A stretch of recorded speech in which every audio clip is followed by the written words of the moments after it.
The blizzard hit Chicago without warning, and 16-year-old Darius Johnson had exactly 25 minutes to earn his final $15 for his mom's medicine.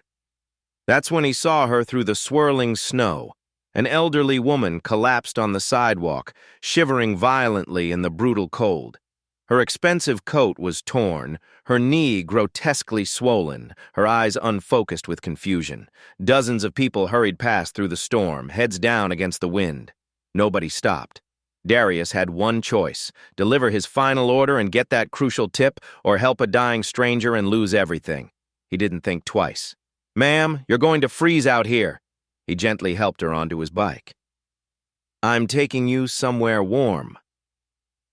As he pedaled through the raging blizzard with this confused woman on his handlebars, Darius had no idea she would connect him with one of America's most powerful billionaires, or that this single act of kindness would transform his entire future. But to understand why what happened next was so heartbreaking, you need to know what this $15 tip meant to Darius. Every morning at 5:30 a.m., while his classmates slept in warm beds, Darius Johnson woke up to the sound of his mother coughing. Not just any cough, the deep chest-rattling kind that made him wince every time. Maria Johnson worked double shifts as a hospital janitor, scrubbing floors and emptying trash cans for 12 hours straight.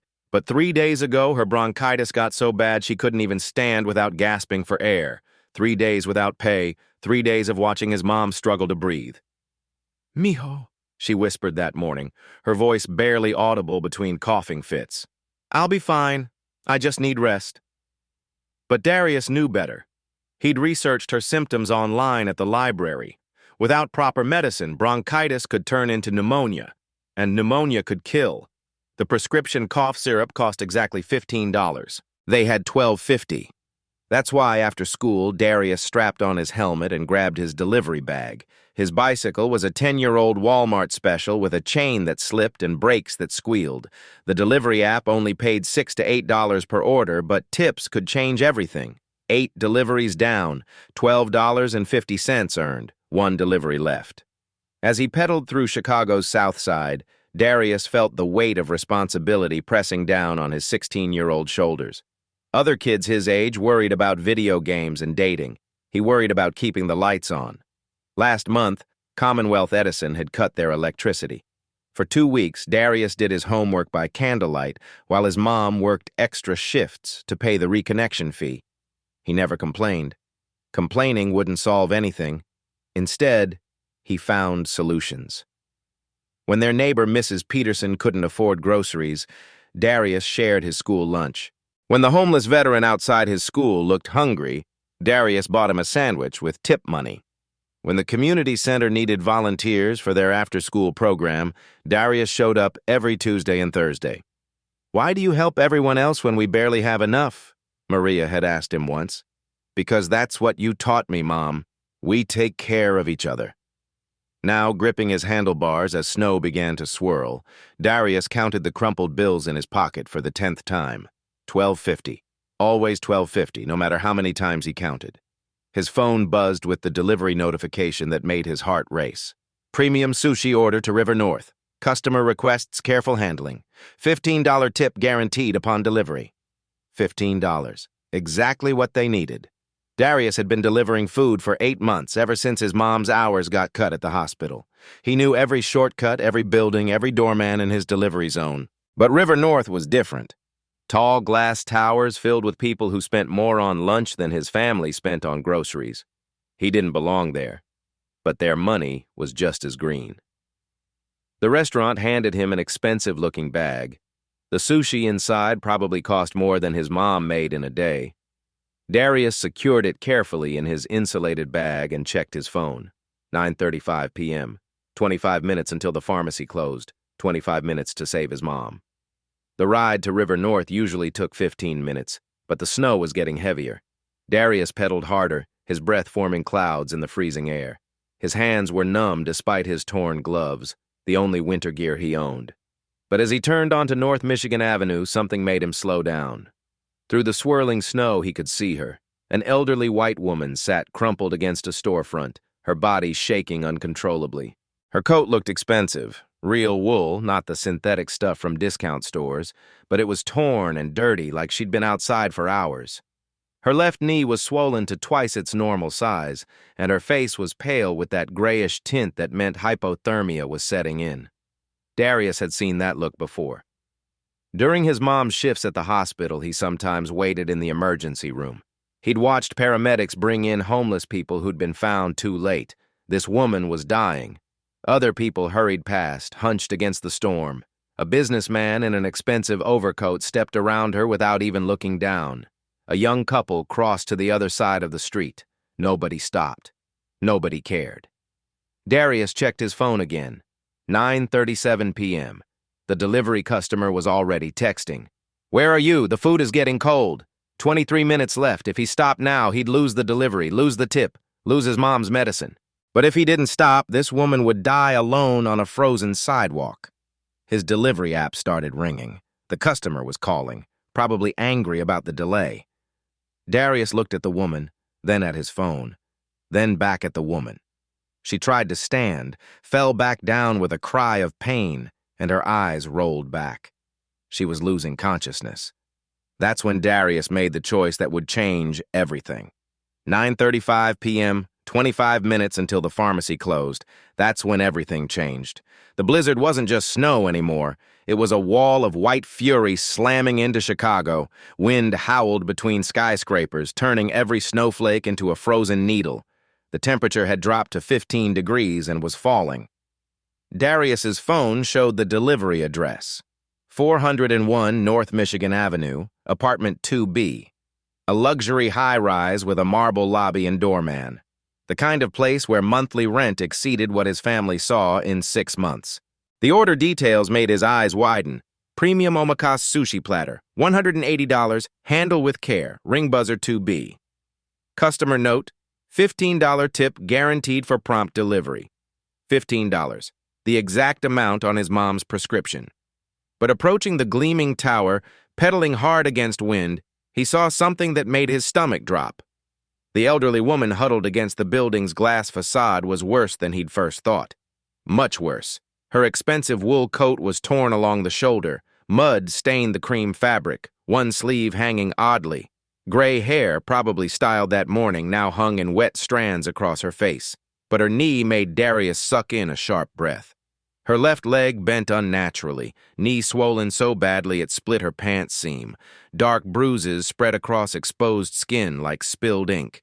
She'd fallen hard, multiple times. "Jonathan," she mumbled through blue lips, voice barely audible over wind. "Where's Jonathan? I need to go home. The meeting." Her eyes darted back and forth, seeing things that weren't there.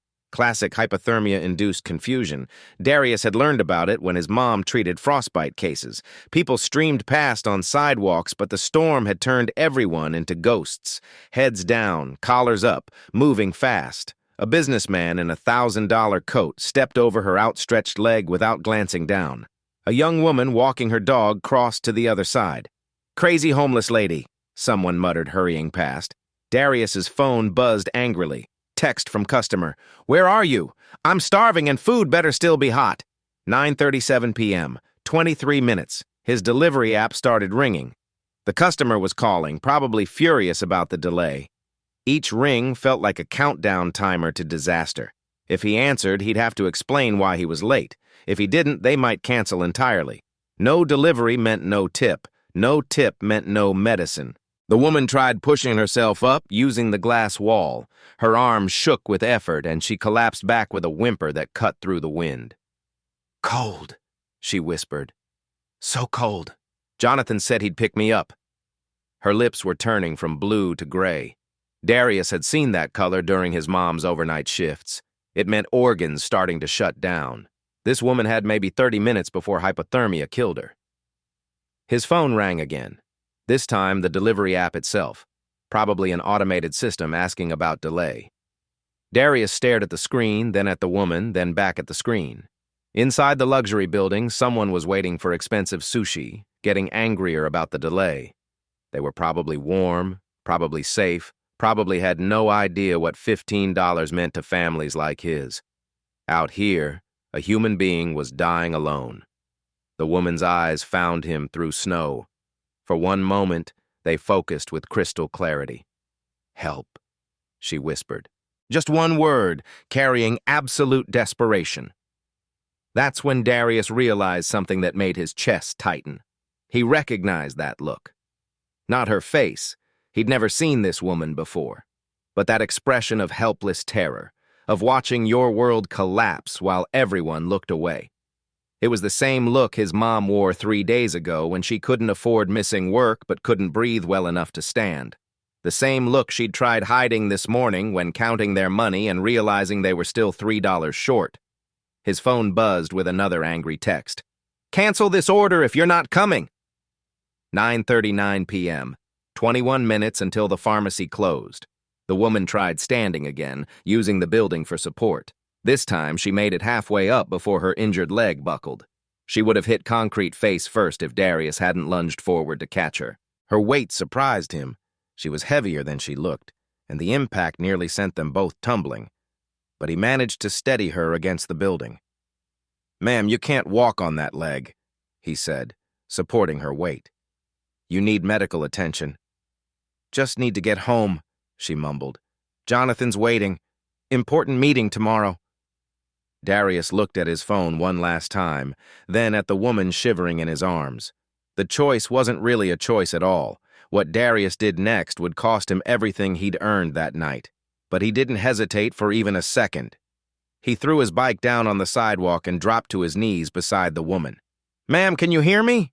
His voice cut through the howling wind. "My name is Darius. You're going to be okay." The woman's eyes struggled to focus on his face. "Jonathan?" she whispered hopefully. "Did Jonathan send you? I'm here to help." Darius pulled off his only winter jacket, a thin thrift store find that barely kept him warm, and wrapped it around her trembling shoulders. "What's your name?"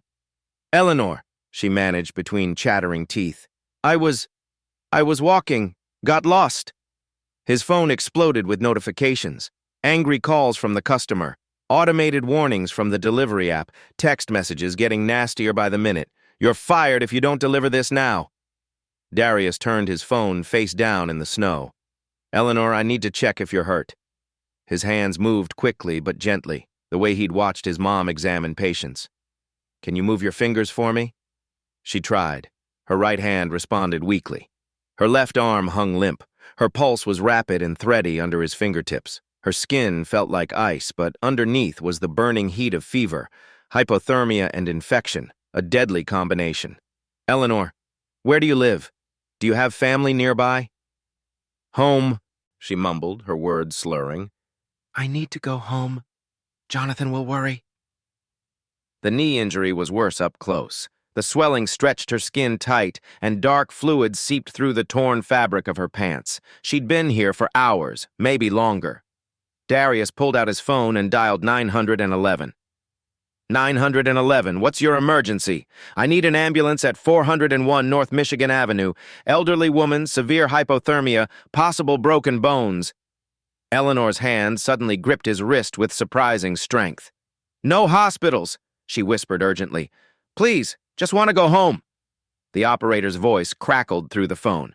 "Sir, due to the blizzard, emergency response times are currently 45 minutes to an hour. Can the patient wait?" Darius looked at Eleanor's gray lips, her unfocused eyes, the way her breathing had become shallow and irregular. 45 minutes? She'd be dead at 20. "Never mind," he told the operator, and hung up. Eleanor was trying to stand again, using the building's glass wall for support. Her legs buckled immediately, and she would have hit the concrete if Darius hadn't caught her. "Whoa, easy. You're not walking anywhere on that knee."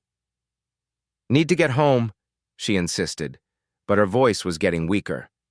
"Meeting tomorrow. Important papers." That's when Darius made a decision that defied every logical thought in his head. "Okay, Eleanor, I'm taking you home. But first, we're going somewhere warm." He helped her toward his bicycle. She looked at the beat-up bike with confusion. "I know it's not fancy, but it's what we've got." Darius positioned the bike carefully. "You're going to sit right here on the crossbar. I'll pedal standing up. Just hold on tight, okay?" Getting Eleanor onto the bike took precious minutes. Her injured leg couldn't bear any weight, and she kept slipping into unconsciousness. But finally, she was seated with Darius's jacket wrapped around her and his delivery bag serving as a makeshift backrest. Where are we going? She asked as he began to pedal. My house. My mom's a hospital worker. She'll know what to do. The ride through the blizzard was the longest 15 minutes of Darius's life. Snow whipped across his face, stinging his eyes and making it impossible to see more than a few feet ahead. Without his jacket, the cold cut through his thin work shirt like knives. His muscles screamed from pedaling standing up, fighting against the wind with Eleanor's extra weight. But the worst part was listening to her fade in and out of consciousness. Jonathan's picking me up at 7, she mumbled. Can't be late. Board meeting. You're safe, Darius kept saying, as much to convince himself as her. Almost there. Stay with me, Eleanor. Twice, she nearly slipped off the bike. Twice, Darius had to stop and readjust her position, precious time ticking away while the storm got worse. As they passed the pharmacy at 9:58 p.m., Darius saw the lights going out. The pharmacist was locking the door, heading to his warm car in the employee parking lot. The medicine his mom needed was right there, 50 feet away, disappearing behind locked glass. Darius pedaled harder. By the time they reached his building, a rundown complex on Chicago's South Side, Eleanor was barely conscious. Darius half-carried, half-dragged her up 2 flights of stairs, her injured leg dragging uselessly behind them. "Mom!" he called as he fumbled with his keys. "Mom, I need help!" The door opened to reveal Maria Johnson in her hospital scrubs, just home from her shift. Her eyes went wide when she saw Darius supporting an elderly white woman who looked like she'd been hit by a truck.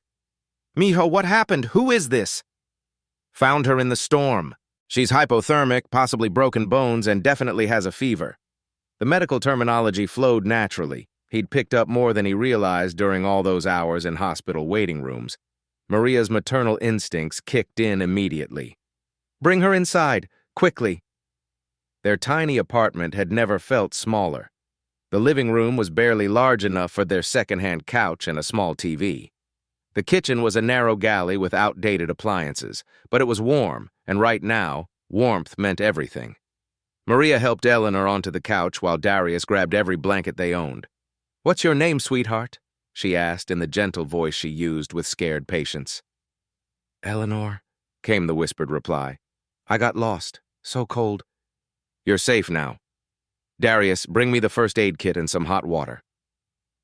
For the next hour, Maria worked with the skill of someone who'd spent years caring for others. She cleaned Eleanor's wounds, stabilized her knee with makeshift splints made from cardboard and tape, and gradually brought her body temperature back to normal. Eleanor's fever broke around midnight. When she finally opened her eyes with full awareness, the first thing she saw was Darius sitting on the floor beside the couch, keeping watch. "You," she said, her voice stronger now. "You saved me." "My mom did most of the work," Darius said. "I just gave you a ride." Eleanor looked around the small apartment, at the flickering fluorescent light in the kitchen, the duct tape holding the couch arm together, the single space heater working overtime to keep them warm. Then she looked at Maria, still in her hospital scrubs, exhaustion clear on her face, but kindness shining in her eyes.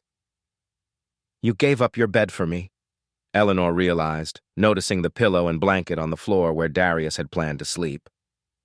"Couldn't leave you out there," Darius said simply. "That storm would have killed you." When Eleanor woke up the next morning, what she tried to offer Darius should have been impossible for a confused elderly woman to have. Sunlight streamed through the thin curtains, and for the first time in 12 hours, Eleanor Whitfield's eyes were completely clear and focused. She sat up slowly on the couch, testing her body. The fever was gone. Her knee still throbbed, but the professional bandaging told her she'd received proper care. The blankets smelled like cheap fabric softener, but they were clean and warm. "Good morning," came a gentle voice from the kitchen. Eleanor turned to see Maria preparing what looked like their last box of oatmeal. Steam rose from a small pot and cinnamon filled the air. "How are you feeling, sweetheart?" Maria asked with a warm smile. "Much better, thanks to you." Eleanor's voice was steady now. "Where's the young man who brought me here?" "Darius is at school. He wanted to stay home to check on you, but education comes first." "School." The boy who'd saved her life was still in high school, probably sitting in class instead of receiving the recognition he deserved. Eleanor reached for her coat pocket and felt her leather wallet, genuine Italian leather that cost more than most monthly rents. Inside were crisp $100 bills. "Please," she said, pulling out 200s. "You and your son saved my life. Let me pay for what he lost helping me." Maria's hands flew up in refusal. "Oh, no, Senora, we can't accept that. But he lost money helping me. And you used your medical supplies." "We didn't help you for money," Maria said firmly but kindly. "We helped because it was right. Any mother would want someone to help her child if they were lost."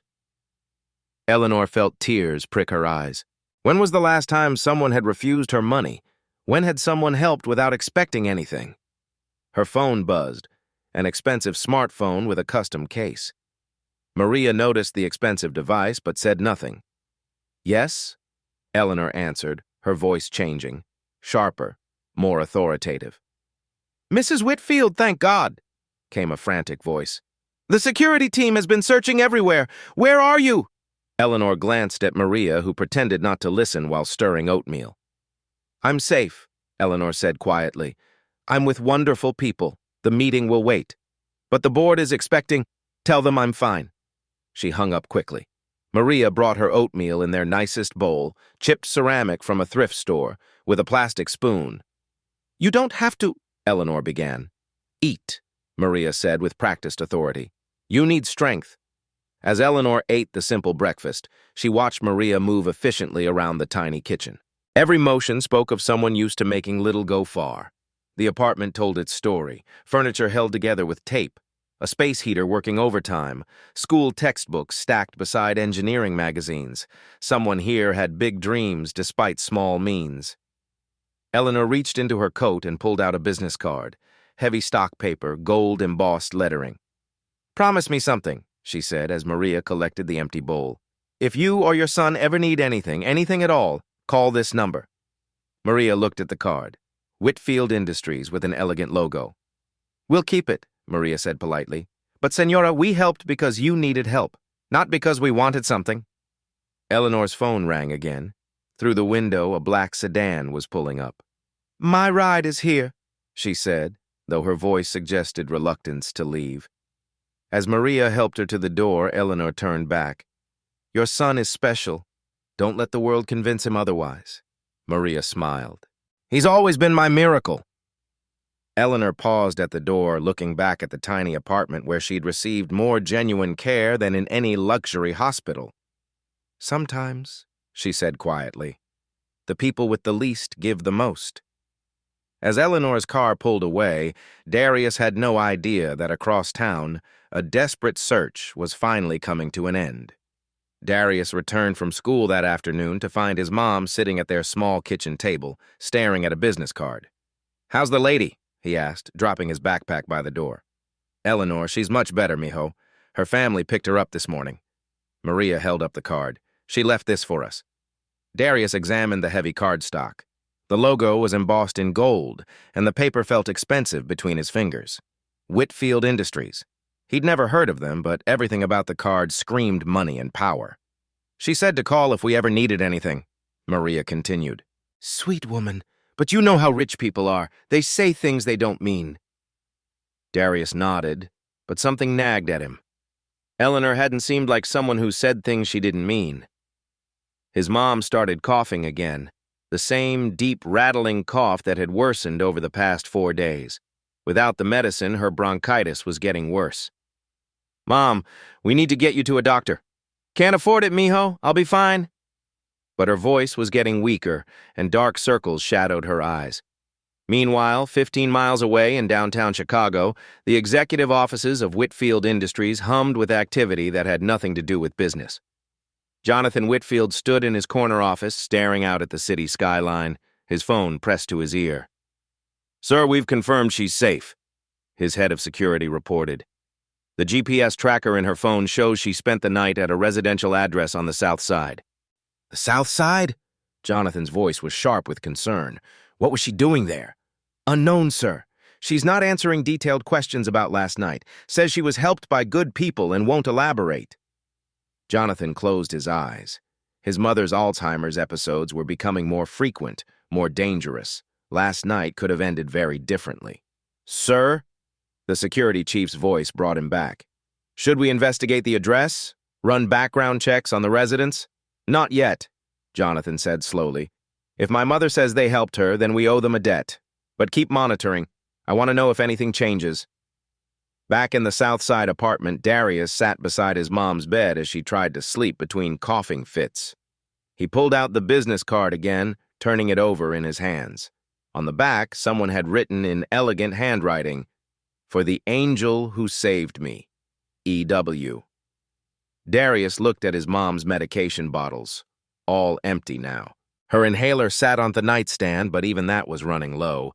Tomorrow was rent day. They had exactly $43 to their name. He studied the card one more time, then tucked it into his wallet. "Rich people say things they don't mean," his mom had said. But what if this time was different? What if Eleanor had meant every word? When Darius finally dialed that number, he had no idea he was about to discover Eleanor's incredible secret.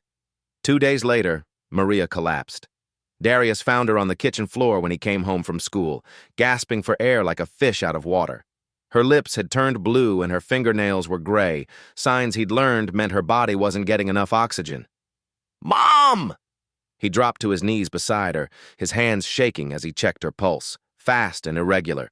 Her skin was burning with fever, but she was shivering uncontrollably. The bronchitis had turned into pneumonia. "Can't breathe," she whispered between gasps.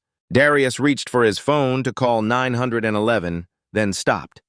They had no insurance. An ambulance ride alone would cost $800. Emergency room treatment could bankrupt them completely. But if he didn't call, his mom might die.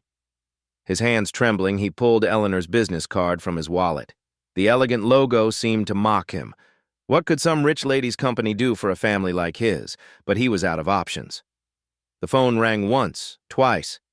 "Whitfield Industries, executive offices? How may I direct your call?" The receptionist's voice was professional, polished. Darius almost hung up. This was stupid. Eleanor probably didn't even remember him. I'm looking for Eleanor," he stammered. "An elderly lady. She said to call. Please hold." The line went quiet except for classical music. Darius knelt beside his mom, one hand on her forehead, the other clutching the phone. Then a man's voice came on the line, urgent, desperate. "Do you know where my mother is? Is she safe?" Darius blinked. "Your mother? Eleanor Whitfield. You called our main line asking for her. Where did you find her? When did you see her last?" She's your mother?" Darius's mind reeled. "I found her 2 nights ago. In the storm. She was hurt and, thank God." The relief in the man's voice was overwhelming. "She's been missing for over 36 hours. We had every security team in the city looking for her. Is she hurt? Where is she now?" "Missing?" Darius struggled to process this. "But she went home yesterday morning. A car picked her up. That was us. But she won't tell us where she was or who helped her. She just keeps saying good people and the boy who saved me. That's you, isn't it?" Darius felt the world tilting. I don't understand. Who are you?" "Jonathan Whitfield, CEO of Whitfield Industries. Eleanor is my mother." The name hit Darius like a physical blow. He'd heard of Whitfield Industries. Everyone in Chicago had. They owned half the skyscrapers downtown, luxury hotels, and shopping centers. The company was worth billions. "She has early-stage Alzheimer's," Jonathan continued, his voice thick with emotion. "Sometimes she gets confused, wanders off. We have caregivers, security, GPS tracking, but she's independent, stubborn. 2 nights ago, she slipped away from her caregiver during an evening walk." Darius thought about Eleanor's confusion, her mumbled words about meetings and Jonathan. It hadn't been random rambling. She'd been trying to remember her real life. "The storm hit while she was lost," Jonathan went on. "She could have died out there, hypothermia, her injuries, if you hadn't found her." "I just did what anyone would do," Darius whispered. "No." Jonathan's voice was firm. "Our security footage shows dozens of people walking past her. You're the only one who stopped, the only one who cared enough to help." Darius looked down at his mom, still struggling to breathe. The conversation felt surreal, like he was listening to someone else's life. "Sir," he said suddenly, "I need help. My mom is really sick and I don't know what to do." "What kind of help?" "She has pneumonia. She can't breathe. We don't have insurance and I can't afford—" "What's your address?" Darius gave him the information, still not believing this was happening. "Don't move. I'm sending a private medical team immediately." "And Darius?" "Yes, sir." "Thank you for saving my mother's life. Now let me help save yours." 20 minutes later, Darius heard vehicles pulling up outside. Through his window, he saw 2 black SUVs and a white van with medical equipment. A team of paramedics rushed up the stairs, led by a man in an expensive suit who could only be Jonathan Whitfield. He was tall, silver-haired, with the kind of presence that commanded attention. But his eyes were kind, and when he saw Maria struggling to breathe on the couch, his expression filled with genuine concern. "Ma'am, I'm Jonathan. These are the best emergency medical technicians in Chicago. They're going to take excellent care of you." The medics worked with efficiency that took Darius's breath away. Within minutes, they had Maria on oxygen, IV fluids running, and medication flowing into her system to fight the infection. "She'll be fine," the lead medic assured Darius.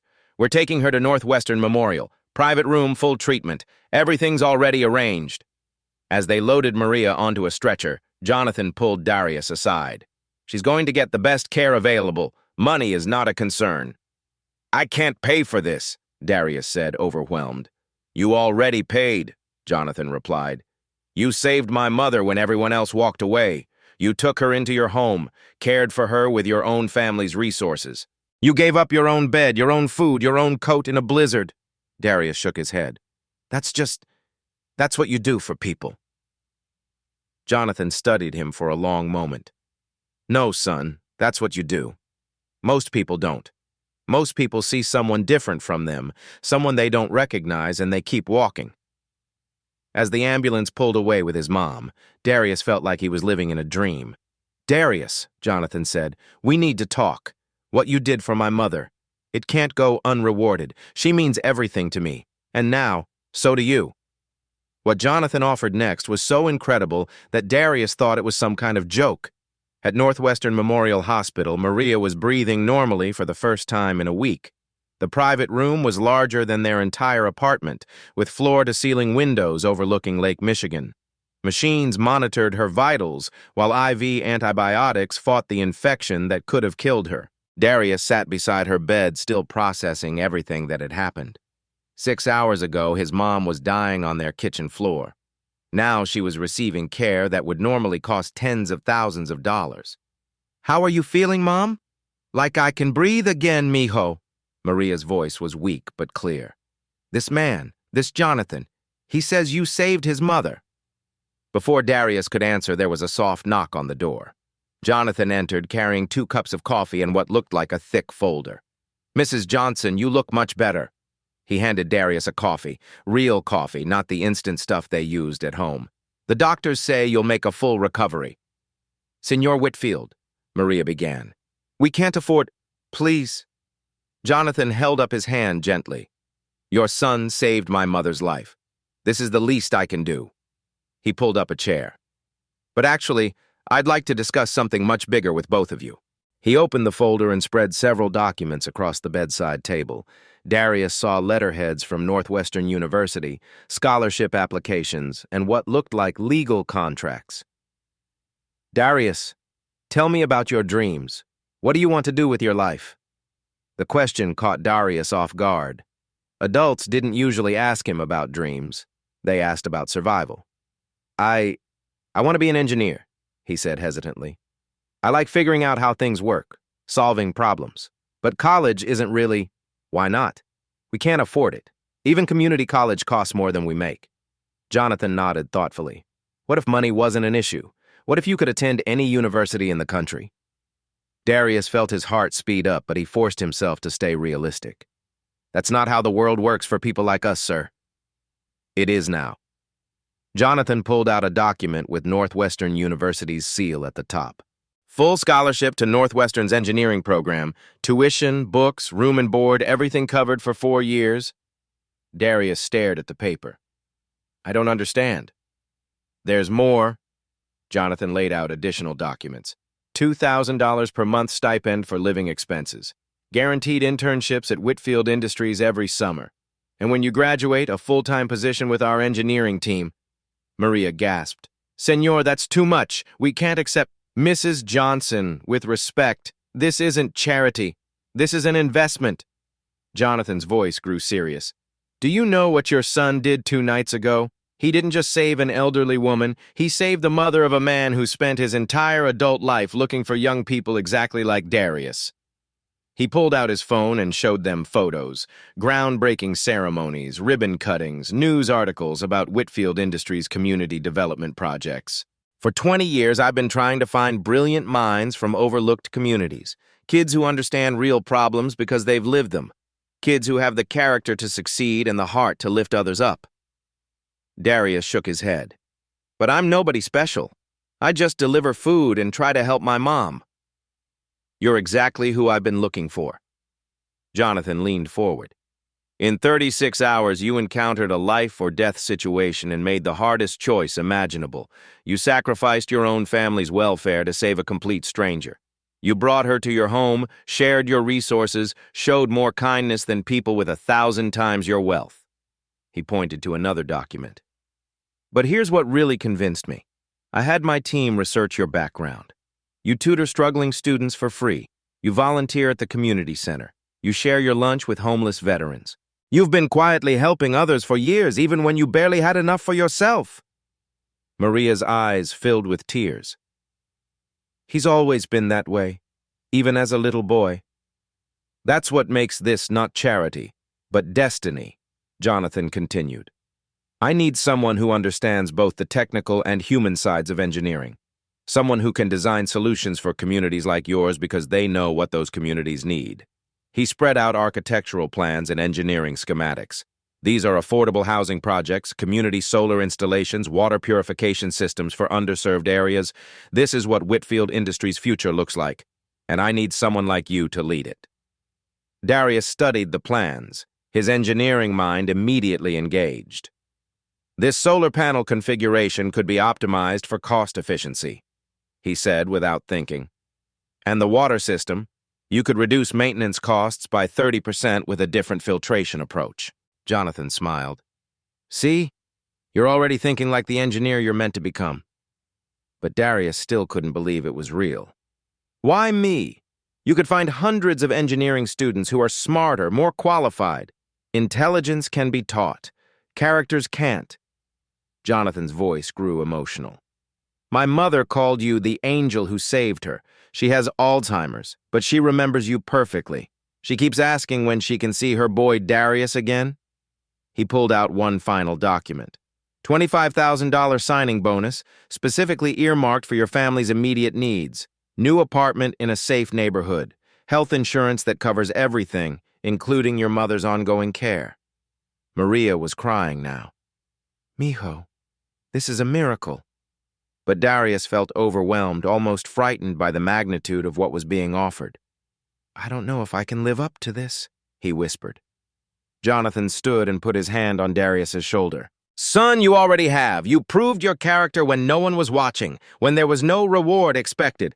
Everything else, the engineering skills, the business knowledge, that's just training. He gathered the documents and placed them in front of Darius. These papers can change your life, your family's life, and eventually thousands of other lives. All you have to do is sign. 6 months later, the transformation was so incredible that even their old neighbors couldn't believe their eyes. The apartment building on 47th Street buzzed with excitement as a sleek black car pulled up to the curb. Out stepped Darius Johnson, but he looked nothing like the scrawny delivery boy who used to struggle up these same stairs with his broken bicycle. He wore a Northwestern University jacket over a crisp white shirt, carried a leather messenger bag instead of a torn backpack, and moved with the confidence of someone who belonged in engineering labs and corporate boardrooms. But when Mrs. Peterson from 3B called out Darius, he still had the same warm smile. Mrs. Peterson, how are you feeling? He bounded up the steps to hug their elderly neighbor, the same woman he used to share his school lunch with. Mijo, look at you! Your mama must be so proud. She was. Maria Johnson stood in the doorway of their old apartment, which they kept to help transition other families in need, beaming with pride as her son visited the community center where it all began. Maria had transformed too. As the new community liaison director for the Whitfield Foundation, she wore professional clothes instead of hospital scrubs, carried a tablet instead of cleaning supplies, and had become the bridge between corporate resources and neighborhood needs. "Ready for the presentation?" she asked Darius in Spanish, their private language of family connection that no amount of success could change. "Nervous," he admitted. "Do you think the community will like what we've designed? They're going to love it, because you listen to what they actually need." Inside the community center, 40 families crowded into the main room. These were the people Darius had grown up with: single mothers working double shifts, elderly residents on fixed incomes, kids who shared his old dreams of escaping poverty through education. Jonathan Whitfield stood at the back, watching his protege with undisguised pride. In 6 months, Darius had exceeded every expectation.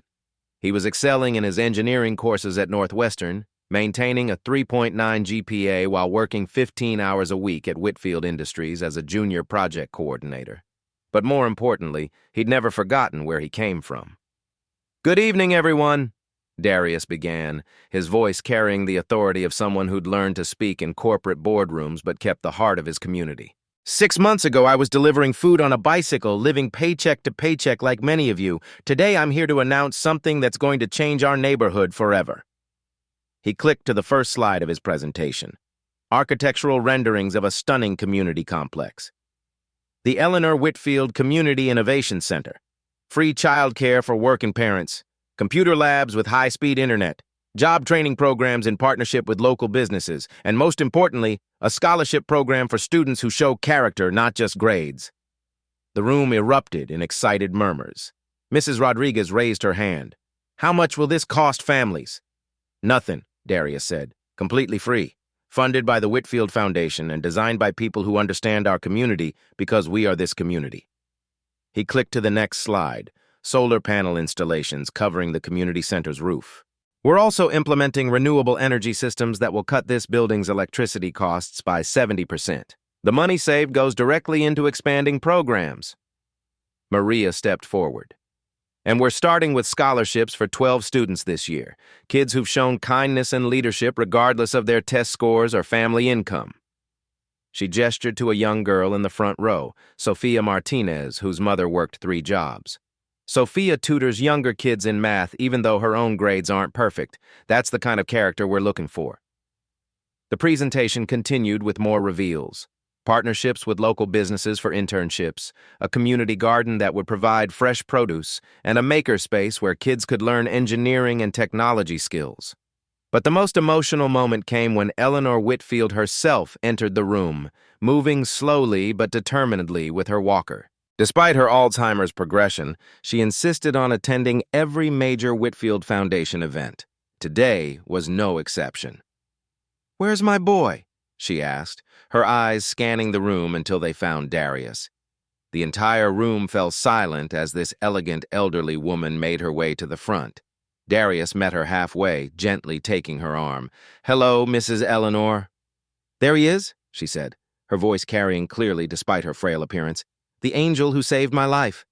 She turned to address the crowd, and for a moment, her confusion lifted completely. "This young man," she said, "didn't just save me from a snowstorm. He saved my faith in humanity. He reminded me that kindness still exists in this world." She paused, looking directly at the families gathered before her. "The foundation bearing my name will invest $2 million annually in this community.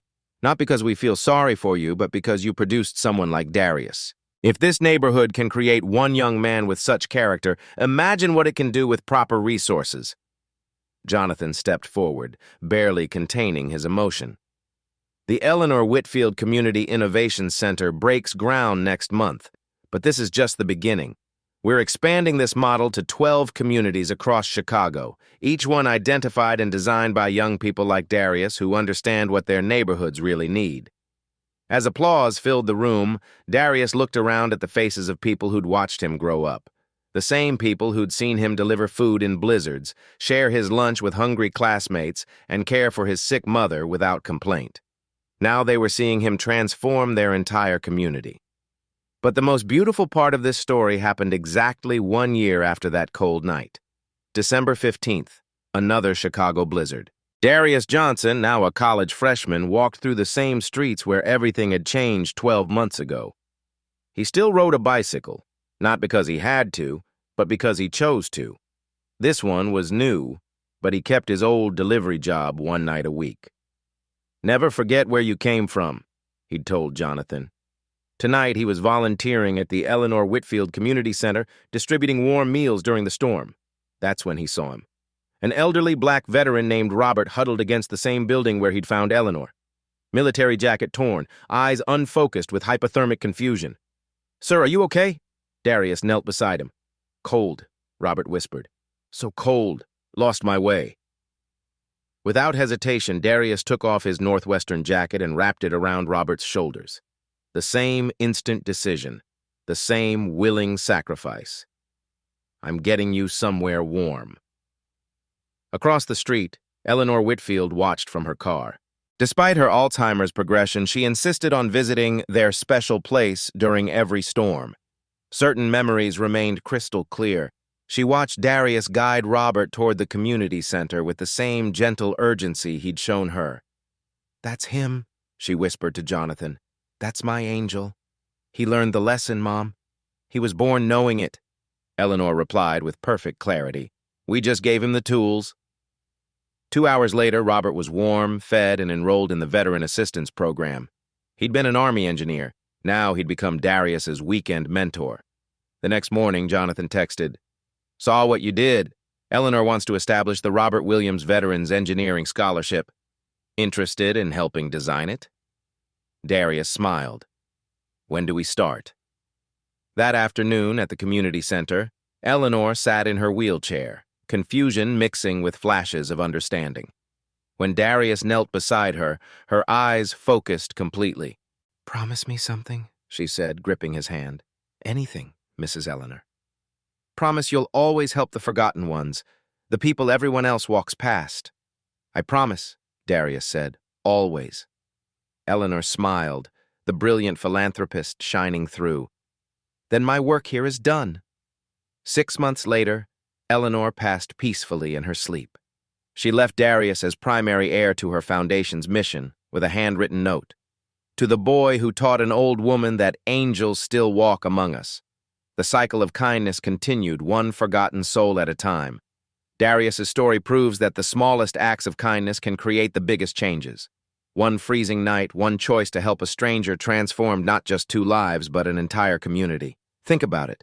Darius had every reason to keep walking. He needed that money desperately. His mom was sick, the storm was getting worse, but he stopped anyway because that's who he was. And because of that choice, dozens of families now have scholarships. Veterans have housing. A whole neighborhood has hope. Here's what I want you to ask yourself today. Who is the Eleanor in your life? Who needs help that everyone else is ignoring? What would you do if that confused person on the street was your grandmother?